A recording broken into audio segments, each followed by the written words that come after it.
জুবিনদাই প্ৰায় কৈছিল, অসমখনক মই বৰ অসম হোৱাটো বিচাৰোঁ।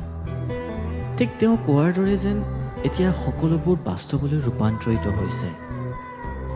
আৰু তেওঁ আদৰ্শ লৈয়ে অসমৰ বানপানীত ক্ষতিগ্ৰস্ত হোৱা শিৱসাগৰ, চৰাইদেউ, যোৰহাট আৰু গোলাঘাট জিলাৰ অসহায় মানুহৰ কাষত থিয় দিবলৈ আজি সমগ্ৰ অসমৰ লগতে বেলেগ বেলেগ ৰাজ্যৰ মানুহো একত্ৰিত হৈছে। ধনী দুখীয়া, জাতি অজাতি, ধৰ্ম বৰ্ণৰ সকলো ভেদাভেদ পাহৰি যিয়ে যেনেকৈ পাৰে সহায়ৰ হাত আগবঢ়াইছে। বিভিন্ন ঠাইৰ পৰা বিভিন্নজনে খাদ্য সামগ্ৰী, কাপোৰ কানি, বিভিন্ন লাগতিয়াল বস্তু ইত্যাদি যোগান ধৰিছে।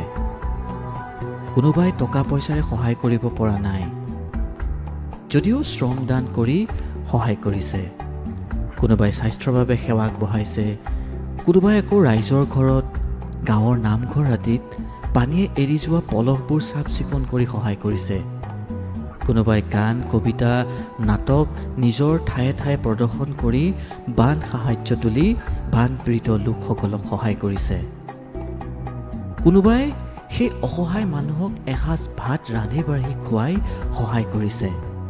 কোনোবাই আকৌ বানত আবদ্ধ হৈ থকা ব্যক্তিসকলক আৰু মৃত্যুক আঁকোৱালি লোৱা ব্যক্তিসকলক উদ্ধাৰ কৰিও সহায় কৰিছে।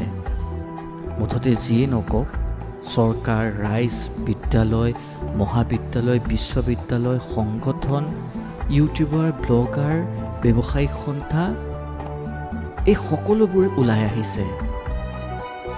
এইখনেই আমাৰ অসম, জুবিনদাই দেখা সোণৰ অসম।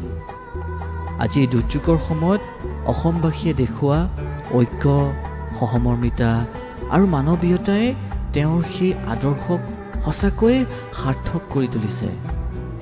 আহক আমি সকলোৱে একেলগে অসমৰ বাবে থিয় দিওঁ, কিয়নো মানুহে মানুহৰ বাবে আৰু অসম আমাৰ সকলোৰে।